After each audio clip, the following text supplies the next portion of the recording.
lot of knowledge, but maybe not so much a direction of where my career would be headed. So when you think about that, you kind of think about, well, how did I end up where I was at Engineers Without Borders? So I joined the Peace Corps straight out of Michigan Tech. Much to my chagrin, or my mother's chagrin, there were Peace Corps recruiters on campus. And that actually sounded better to me than going to work in an office environment. So I joined the Peace Corps. I was sent to Kathmandu, Nepal to be a water and sanitation engineer. So that's how I got started. I learned a lot in that first job. I learned a lot about, taking my hydraulics class and putting that into action. I learned a lot about working for communities, but what I really learned is that I liked working with people from communities. And that is one thing that has really been consistent in my entire career from 1983 to 2020. So during that time, as you heard, I started with the Peace Corps. Then I worked for a small consultant group. Then I went to work for a municipality here in Colorado, which at that point in time was really, really growing in size. I probably worked with over 50 private developers to make sure things were laid out appropriately, that not only did we meet the development's needs, but we met the needs of the city and the needs of the existing city citizens. So from there, I went to a large consultant group where I worked on bigger and bigger projects. And at that large consultant group, I ended up working on the master plan for Kigali, which is the capital of Rwanda. And that was about 12 years after, I can share. So let me, hang on a second. So now at once, I have to get into security on my side to allow the share for Zoom. That's done. If you guys can bear with me a minute, I have to leave a meeting to enable this security to work. So hang tight, I'll be back.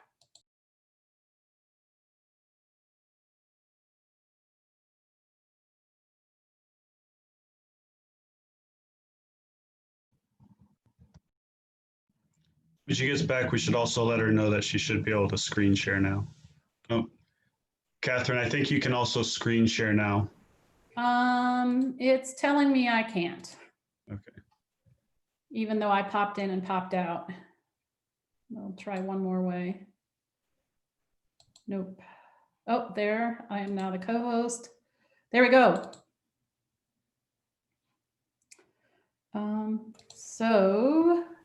Yeah, we can see your screen now. That's good. Yep, and you see the start of a PowerPoint? Yep. Okay, so success, right? So I haven't gotten off this slide. But so I've actually moved around and worked for a lot of communities. Figured out. Ready? I think it's working. It is. But now I hear an echo. Thank you. So let's try this again. All right, are we good? Yes. So that was my career in about 30 seconds or less. Even though I'm not working full-time for EWB, I am volunteering for the organization. And throughout the past 37 years, the other thing I learned is that you put your time where it has the most meaning for you. And for me, time was more important than money. So it was important to make the most of it. So I am going to pop into a video that I found a while ago. I've met a lot of young, idealistic folks over the years. And when volunteering started to be a thing in 2002, 2003, there are a lot of good ways to volunteer and bad ways to volunteer. So I found this video, which actually highlighted a little bit. So I'm going to show that to you guys.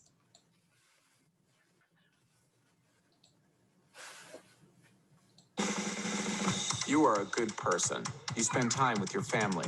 You work out at the gym. Come on, push, push. You conserve water while showering. You like nice clothes. You give to charity. You recycle. You drive a Prius, but you use your bike when you can. You enjoy the occasional distraction at work, and you always send a card on Mother's Day. Always. But there's a part of you that tells yourself that you're not so good, that you could be doing more, that the world is falling apart at the seams and all you've been doing is yoga. One day you see that the rainforest is being destroyed at a staggering rate of 32 million acres a year. That's the equivalent of one football field every 78 seconds. You feel bad, angry, guilty. You've been apathetic for too long. You want to do something about it. You must do something about it. Well, this is what you're not going to do. I quit! You're not going to quit your job, leave your family, get on the next flight to Nicaragua, take a bus to the edge of the jungle, then hoof it across rivers, lakes, and streams on a quest to the very heart of the rainforest. Take me to the heart of the rainforest. You're getting closer. You're almost there. You have arrived. You're not going to ingratiate yourself with the local tribesmen and go to great lengths to earn their respect and trust. No. It is around now you realize you're living out the cliche gringo fantasy of becoming an honorary native and leading the resistant forces. But screw it. If they could do it, so can you. I'm gonna save you! This guy comes over here, I'm gonna do this, gonna pull a zapping, that's right through him, right over here. You're not going to coordinate and occupy the rainforest movement, realize it's hopeless, summon the power of the gods, lead a revolution against the deforesters and their multinational employers in an apocalyptic once-and-for-all battle to save humanity, only to awaken 2 days later in an El Salvadorian hospital with 2 toes missing on your left foot. Siri, I wanna go home. Hobble out of Central America, up through Mexico, across the Sierra Madre, where you break down, have your first cigarette in 4 years, accidentally start a wildfire, killing off the endangered species that once served as your occupational distraction, finally make it back home, only to find you've been replaced at work by a guy named TJ, and that things at home are not what they used to be.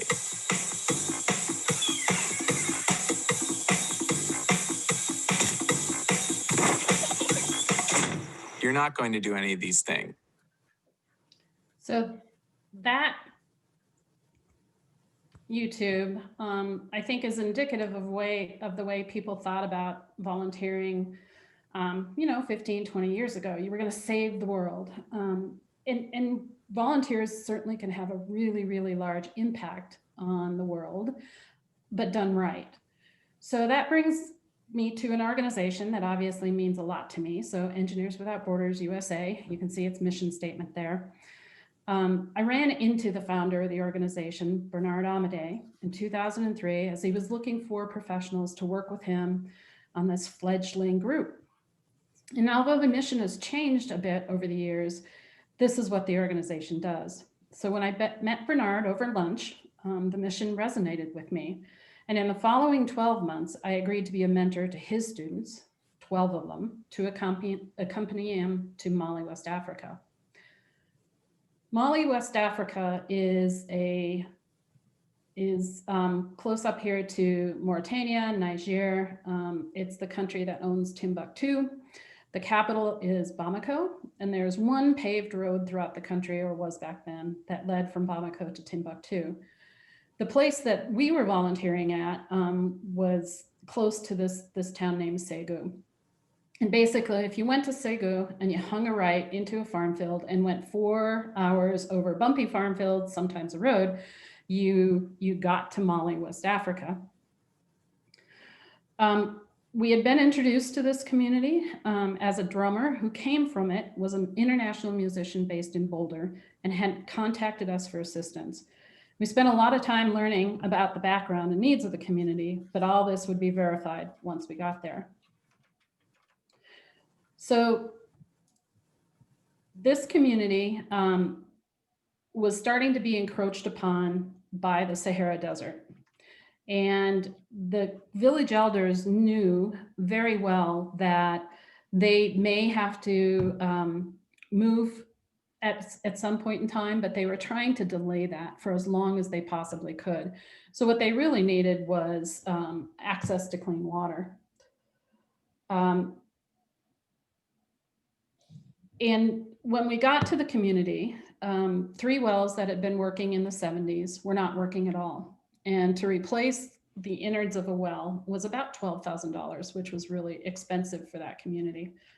So the next slide is kind of the team that came with us. these keep popping around. And one of the wells that didn't work, and we actually sat down, and you can see the big strong gentleman in the back. His name was Hunter. He and I pulled apart that well one morning at about 120-degree heat. We actually didn't do anything. We sat on a log, and the community members actually pulled apart that well. And it turns out what had happened with that well is that a small copper coupler had come apart, and it sheared apart. And that coupler was about 50 cents in the market. We fixed it, put it back together, and water came out. And so this was just amazing to the community because nobody had shown them what the inside of the well looked like, what it would take to maintain it, and most importantly, how to fix it. So the well worked for about another 6 months because it had a lot of old innards at that point. So they took it apart again, they fixed it again, and it worked again. So as I'm going through this experience with all these students and really thinking about the link between the communities that I served in the Peace Corps and the communities that I was serving now, there wasn't much difference. And it was kind of like, okay, how can we do this better? And so that really brought me to Engineers Without Borders and has kept me involved with this was the entire team, a lot of community members. We took a group shot at the end. And that's really what brought me to Engineers Without Borders. I would say over the past 18 years, of which the first 5 years were actually as a volunteer, I've done every job at the organization except the one of being a student volunteer for EWB. I was always too old for that. But what I viewed would be my contribution was to stand up an organization that could allow volunteers to do this kind of work and have this kind of impact. So we didn't abandon that community after that initial trip. This is a photo from 2007. We had gone back kind of over and over again and installed a series of windmills to allow them to pump water up to their gardens. And so now in a community that was being encroached upon by the Sahara, they had a more sustainable water source and they could actually bring food to market.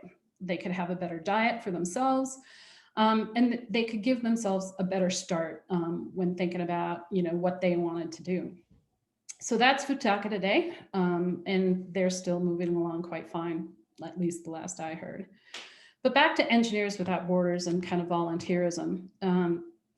Every organization is designed to do what it needs to do, and EWB is no different. Over the years, it's continued to grow. Work is being done both inside and outside of the US. We have country offices in Nicaragua, Guatemala, Uganda, and now Ecuador to facilitate and drive the work in those countries. We're involving educational institutes in those countries as well. So as an example, there are 14 universities in Guatemala that are now working with that country office. Today, the organization is also about $8 million worth of revenue, with about 5,000 active volunteers that it relies upon to do most of the actual work in communities. And in total, there's about 60 staff to facilitate this. So I just wanted to talk a little bit about how a nonprofit operates. And I would say that the term nonprofit is the worst possible term to apply to organizations out there. So nonprofits are actually a business and have to run as a business, but they have no financial shareholders. Just think of a nonprofit or a 501c3 as a special IRS designation that allows you to raise money, to spend money, to actually make a profit, but the profit then goes back into the organization and doesn't go to shareholders. So nonprofits need to provide the services it does. And in order to do that, it has to stay in business. And so what does this mean? For EWB, it's meant that we needed to attract talented professionals and actually keep them. And while it's true that nonprofits typically do not pay top wages, there are other benefits such as job satisfaction and flexibility that they do offer. And so today, I believe that if you're a nonprofit organization, you need to attract top talent and treat them as top talent to make sure your organization stays on track. Otherwise, you will pay for it in many different ways. But so what does all this mean to you all? And what does it mean to you in terms of how do I decide where I want to spend my time? So first, you have to make sure that you're spending time with an organization that's on a solid foundation. Some of the questions that you should ask are, how long have they been in business? Do they have audited financials? What is their health and safety plan, not only for their office, but for their volunteers? Do they have volunteer training programs? EWB is a training program, and it's as much a training program for our professionals as it is our students. And so what is that training program, and does it meet your needs? And do they have a monitoring and evaluation program? So are they able to assess the impact that they've made on their volunteers, on their end recipients or the communities? And what is that impact? And do they improve based on what they find? So to be clear, when I joined EWB as a volunteer, they didn't have any of these things, but I knew that. And so I knew that I could make a difference in this organization by bringing some of my skills and really help the organization fulfill its mission, and one that I'd personally experienced. And I think by my going to Mali, I really understood the potential, both in the communities that we served, but also in our professionals, and really how to serve communities better than maybe we had been trained to serve at that point.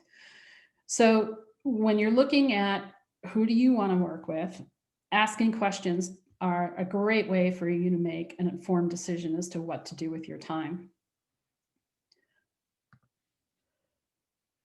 And then back to what's in it for you.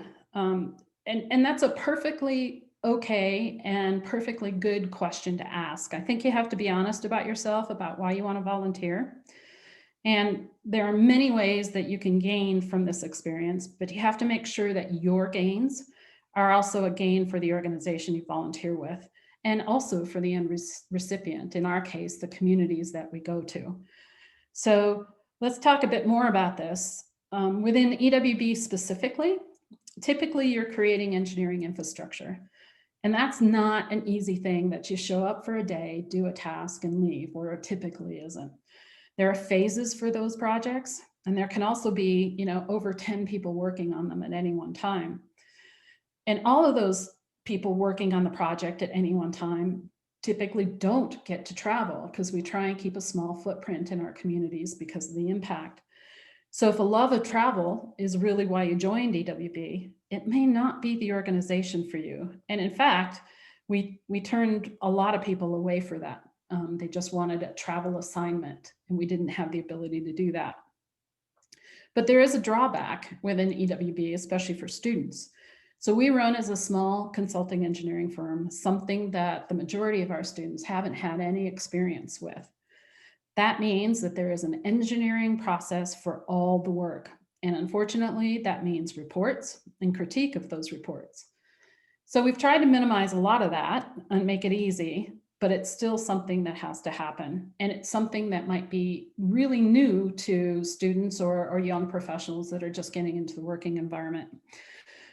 But most people, once they have that first real job, become really appreciative of the training that they've received through EWB. But it's still not an easy thing to understand or do as a student. But it's what makes EWB so unique. So not only can you do good for a community, you can also boost your career skills.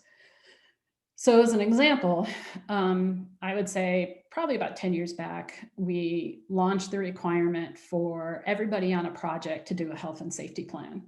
And this health and safety plan was not only a plan for how do we get there and back in a way that's safe for us, and what are the right vaccinations to have, and which airlines should we avoid, and all that stuff. But it was also a health and safety plan for things like drilling wells or excavating abutments, or how do you handle a machete correctly? And when we kind of made that a requirement, we also required each project team to designate a health and safety officer. And that was usually somebody that wasn't in the meeting, that didn't duck quick enough at that time got to deal with the health and safety plan. But we heard about a year and a half after that, that those students who were given the tasks of creating health and safety plans actually knew what they were, could do them for their next job, their real job, their paying job, and that their experience with health and safety plans through EWB actually gave them a leg up on the other students that had been hired by that firm as well. So we really try to operate as an engineering firm and really kind of provide training for the first job or the next job when folks come through the system. And then the last question that I thought might be a unique question: why should a nonprofit accept you as a volunteer? So you understand a little bit about how nonprofits work. You understand a little bit about why you want to volunteer and work with them, but what about the relationship between you and that nonprofit? And this is something that I've been repeatedly asked about, is I think there's a common misconception that, hey, volunteer labor is free, so why wouldn't an organization take all the free labor it can get? Well, the real truth is that deploying volunteers well really costs money, real hard cash. And there are things that an organization must do to stay in business, such as proper accounting, audits. We buy health insurance for our volunteers when they go afield. And we also do fundraising. But there's also things that they should do to ensure that a volunteer's work is impactful for the community or for the end recipient, technically sound, and sustainable. They must ensure that the volunteers remain safe and secure. And so all of this takes time and money. So some of EWB's volunteers go on to be donors in appreciation of the work that the organization does and in acknowledgement that the needs of many communities are still out there. Probably the bad side of that is we've had volunteers that aren't good fits, who really don't want to be part of the team, or professionals who don't understand what working with students means, or who are just uncomfortable being uncomfortable because we don't know all the answers. These folks don't last very long, and most likely they never had the self-awareness as to what volunteering really takes. So just remember, this relationship has to work not only for you, but also for the organization you're working with. And it's only when that is a win-win-win for everybody that the work really gets done in the way that we really want it to. So enough about organizations and why you should or shouldn't volunteer with them. I really love to talk about projects. You know, I'm a classically trained at Michigan Tech civil engineer. Engineering is what I love to do. I have to admit, I love the deconstruction phase before the construction phase the most. But one of the things I love to do is really talk about communities and the work that they've been able to do and how we've been lucky enough to assist them. So let's talk about some projects. And these next few projects are from Guatemala. And as a disclaimer, these slides are from the work that Mike Paddock, who's another Michigan Tech alum, has done. Mike's not only a longstanding volunteer with Engineers Without Borders, but he also volunteers for Rotary, PAVA, and many other organizations. So this bridge was built in Guatemala. The bridge was requested, designed, and built with the full participation of the community. And if you've ever seen 80 to 100 people come together to hand mix cement, hand dig abutments, carry rocks, put all the false work up for a bridge, and then pour the bridge, these bridges are a fascinating example of logistics in action. So the bridge gets put up. Not long after, the true test of any built infrastructure comes along, a hurricane. And if you've ever seen hurricanes hit, as many are hitting today, the devastation can just be tremendous. But we go back to look at the bridge, and there it stands. Standing, not much repair is needed, a little repair on the guardrails, maybe a little repair on the water line that you can't see that's slung underneath it, but it's working as promised. And when Mike showed up in the community, they kind of looked at him and said, well, of course, we built the bridge. It was built well. It's ours and we're taking care of it. And they kind of looked at him like, what are you doing back here? You know, why are you checking on this bridge? We took care of it. So it's really fulfilling to go back to communities and really to see the people that you've worked so hard with on something, to see it still working, to see what they've done with it. But more importantly, hurricane or not, this community actually utilized the bridge to take care of their future, to take charge of their future. So after the transportation barriers removed and they could cross from one side of the bridge to the other reliably without wading through the water, the community formed health committees that included the school and the new health clinic. They formed advocacy groups to keep an eye on the most vulnerable, and even accompanied them to the hospital if they needed, because many had never left the community before and they needed that assistance. So Gavina, who's a midwife, and the other midwives reinforced the training, the health and hygiene training done to the children and adults with each and every home visit, making sure folks didn't fall back into old habits. And so what happened? You always want to know, yeah, so we built a bridge. So what? Well, the what here is significant. It's amazing. The community reduced maternal and infant mortality significantly. School absences reduced from 300 per month to 2. And I'll say that again, 300 absences a month to 2. More girls are attending school instead of fetching water and firewood to boil the river water. So once the barrier was removed, a barrier of transportation, the community actually broke free. And so as engineers, we don't often get to see what happens 10 years later. But this is where the engineering service speaks to having a real impact, removing barriers to people's livelihoods. So this next project is Project Today, and it's talking about the COVID pandemic. And in EWB, in the Guatemala country office, Stephen Waleska, our country directors, had been reaching out to healthcare clinics. And they've been reaching out to the local Rotary clubs, which are partnered with the Rotary Club of Milwaukee. And they've been reaching out to partners like manufacturers and institutions in EWB or in Guatemala City.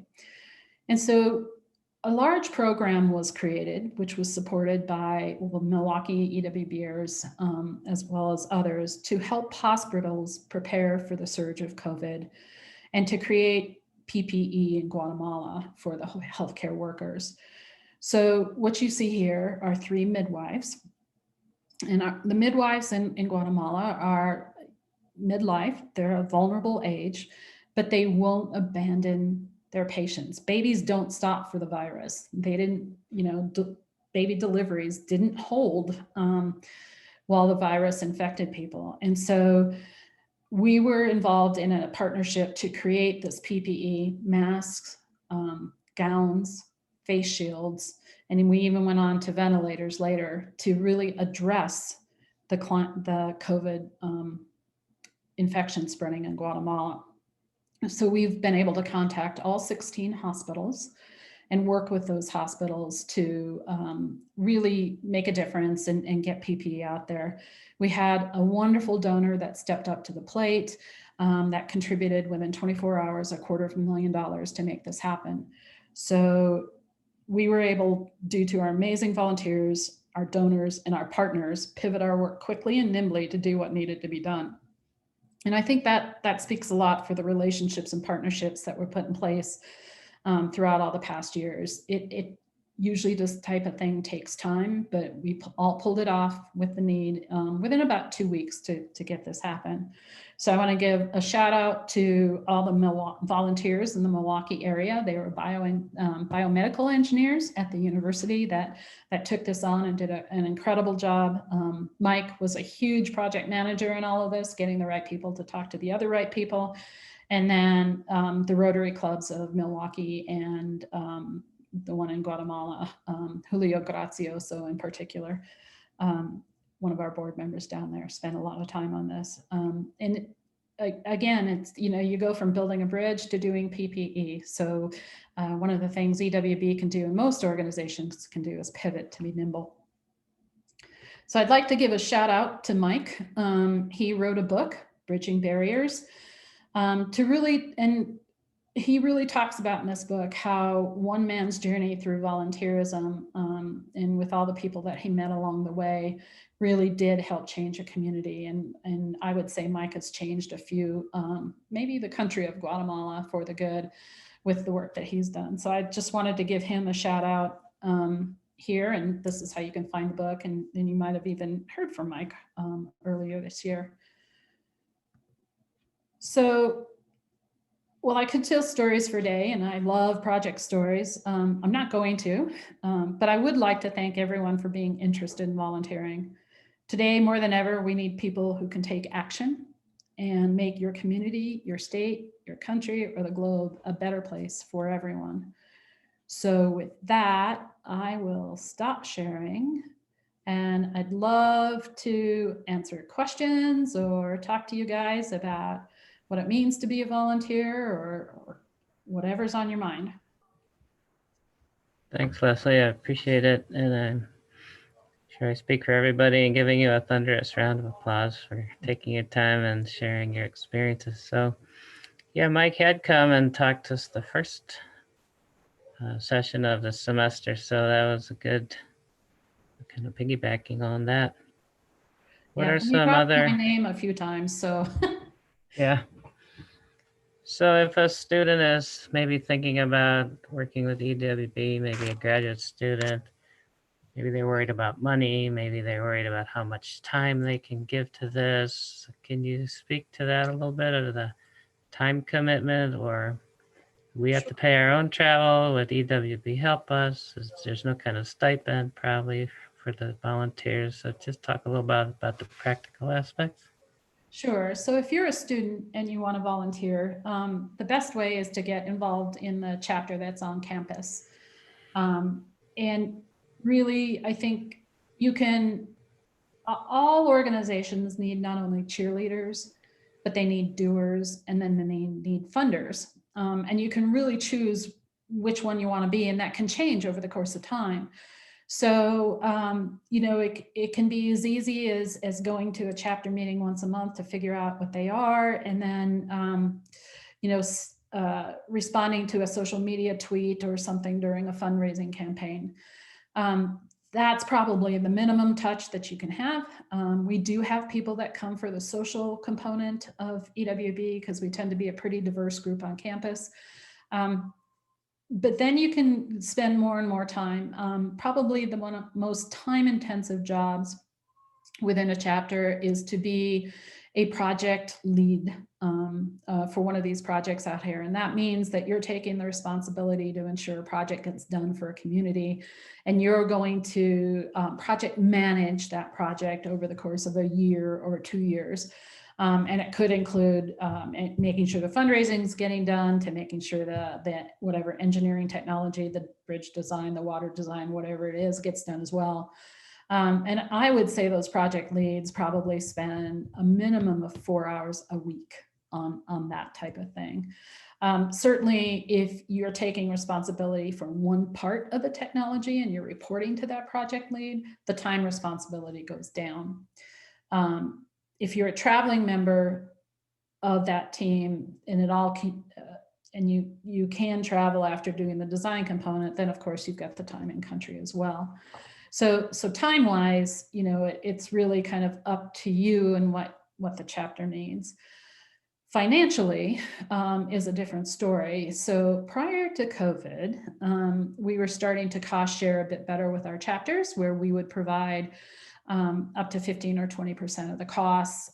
We had a grant program out there, but COVID has actually done a number on that one for our organization, much like many others. So we're probably back to now that if a project wants to get done, that the chapters are fundraising locally for about 100% of the costs of those projects. I'm not sure what they're going to do about the funding that needs to happen for the national office. So you guys will just have to pay attention to that. But the best way, as Dave has just put in the chat room, is to really contact him or Maddie Berry, the Michigan Tech student chapter president as a way to get involved and to see what tasks need to be done. But I will say that every chapter, every organization needs cheerleaders, which can be less time intensive. They need volunteers to do the actual work, which is more time intensive, and they need donors. And so that can be as simple as, $2 a week. If you want to do that, if you want to give up a Starbucks a week, that accumulates to a lot of real money over the course of a year. So, that's kind of what happens there. David, would you have anything to add on that one? I think you said it well. We do try to keep things flexible and people can plug in different places and either make huge time commitments or small time commitments, help out with fundraising events. So yeah, I think that's it exactly. Yeah. And I've been trying to get our students not to be both the project lead and the lead designer, because that's just too much. Their students actually need to graduate and they need to pay attention to their studies as well. Mm-hmm.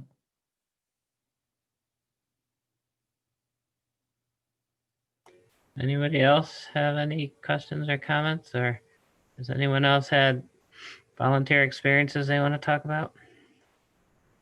I have a question about, it might be on a little bit more on the technical side of like the financing. So you had mentioned before that there was either revenue or profit of like $8 million that at the beginning of the. Yep. So what are some of the activities that you participate in that that are turning profits or helping you fund the organization that kind of align with your goals? Yeah, so the organization right now, total expenses are about $8 million, and that includes professional engineers' time for if we had to hire to get these projects done. But that means that we need to raise a commensurate amount of money throughout the course of the year. So we try not to compete with the chapters, and we will go after those larger organizations that will actually fund national organizations that have kind of the chapter or the structure that we do. So it could be that we're working with, the headquarters of very large corporations. And if you go to the EWB website, you know exactly who they are, Bechtel, Raytheon, and some of the others. So what happens there is we tend to get larger grants as a national organization than any individual chapter would get on their own. We then tend to disperse those monies out through the chapters or to the country offices to get the work done. But, we have really good fundraisers in our chapters as well. So we'll tend to work with those too to see if we can't really find the funding to get all this underway. But fundraising is a big task, certainly in the COVID-19 space. We've also had all the fires in the western part of the US. So donor funds are really stretched right now. It's kind of difficult to raise a lot of money. So following up on that, so you're primarily, or if not wholly, funded by donations and grants that you're sort of seeking out from within the organization? You're reaching out to through your network for.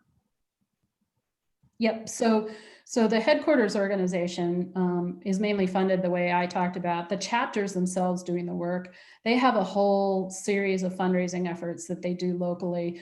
So there's chapters, university chapters that have gotten big endowments on campus to fund their work.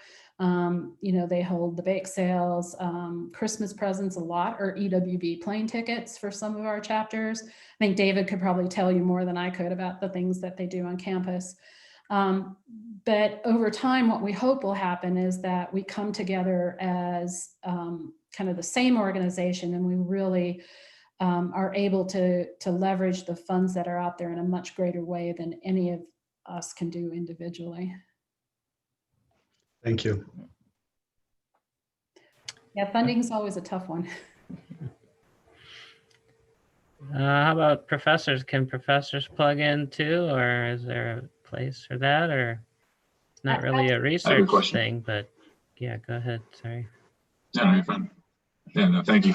Hi, my name is Brian. I actually volunteered with Engineers Without Borders in my undergrad about 7-8 years ago in Ghana a few times. So I think we've even met actually at one of the conferences before. So thank you for coming and speaking today.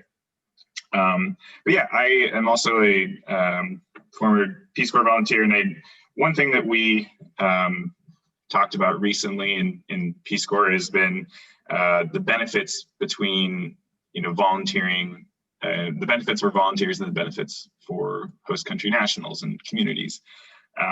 And experiences like Engineers Without Borders and Peace Corps and all sorts of international aid organizations can provide great benefits and opportunities for Americans and those from the global north to develop skills and their engineering repertoire in the field. However, how do organizations such as Engineers Without Borders ensure that communities who are working with students and people who are learning to become professionals ensure that they are receiving, high quality infrastructure that will actually benefit them and create a sustainable situation? What parts are we training? To what extent are you training volunteers and ensuring that disparity in benefits between the volunteer and the community is avoided? Yeah, so that's a really good question, and we've been doing a lot of thinking about it, specifically in terms of the engineering communities in the places in which we work, because engineers just aren't born in the U.S., right? So a lot of the solution really is those relationships and partnerships that our country office can form. So for instance, in Guatemala, they're working with 14 local Guatemalan universities, and they're doing projects in that country just like we are.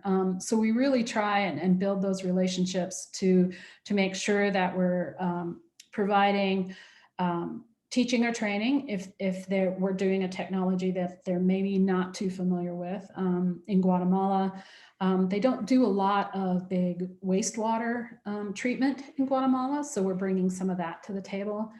Our country offices do hire host country nationals.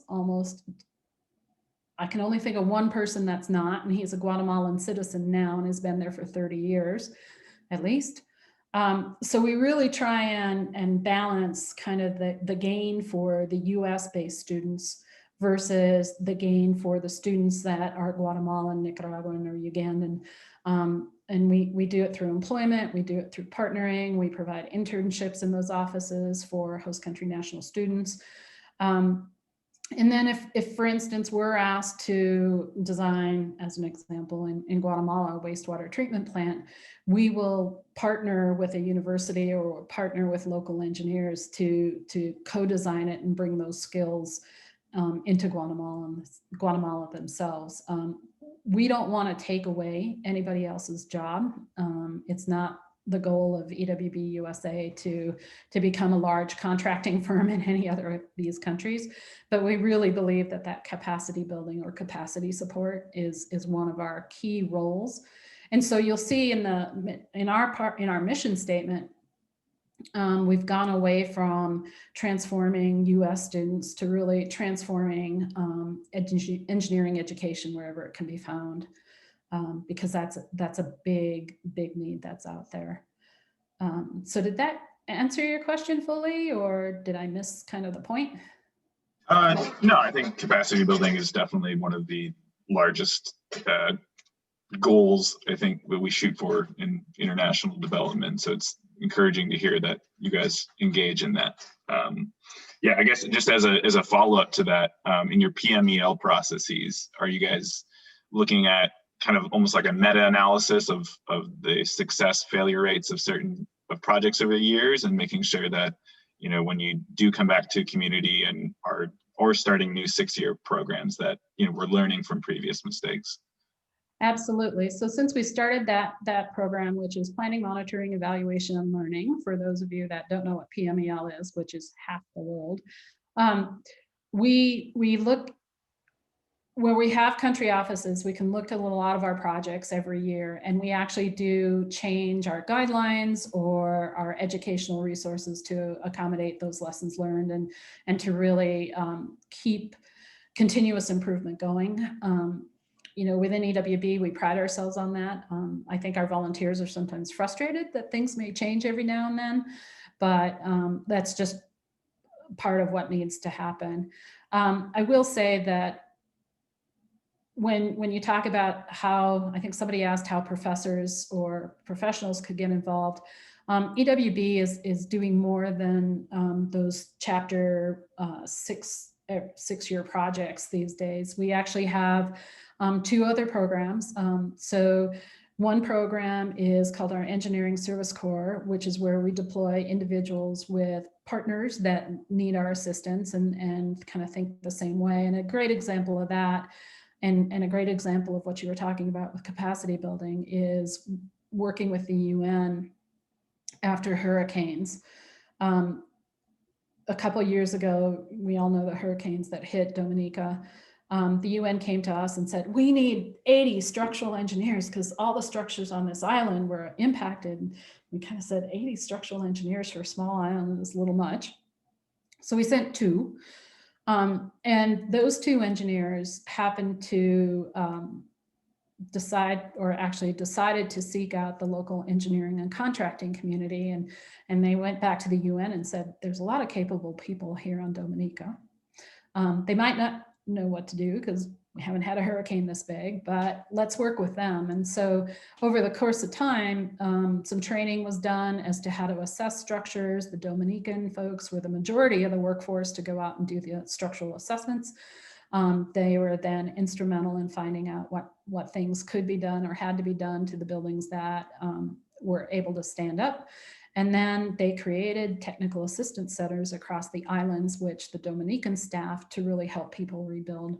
So that's what we view our role in, is really to find out what engineering and contracting or architectural expertise is available and to supplement it and support it. And so for projects like that, we do look for individuals that can apply into those circumstances. Those are not chapter projects. The third thing that we are doing more and more is actually working in the US with our disadvantaged communities here. So it could be an inner city, it could be a tribal nation, it could be the colonias, but those are also projects that you can get involved with. Thank you. Yep.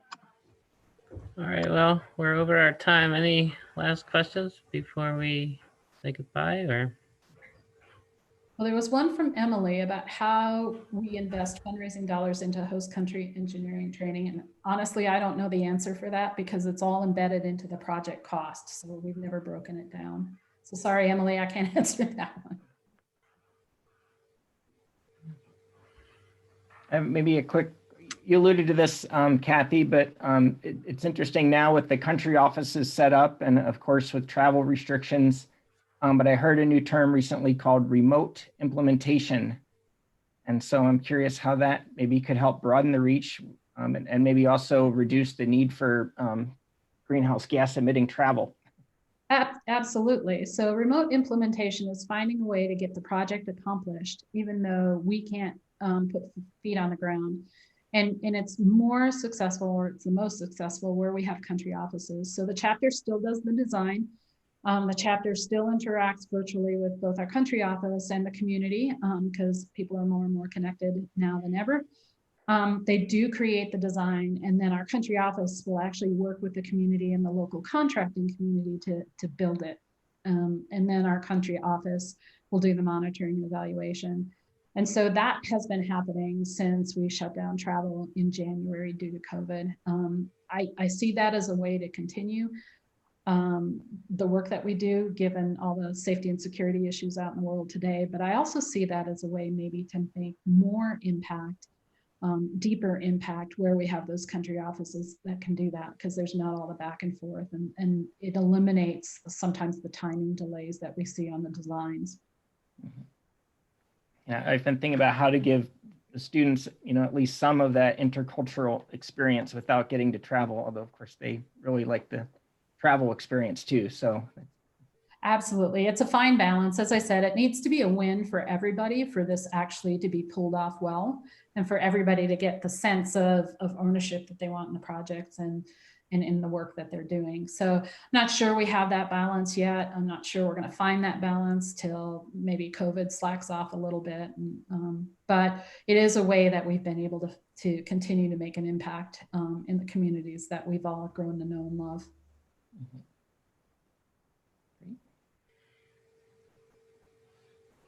Anybody else?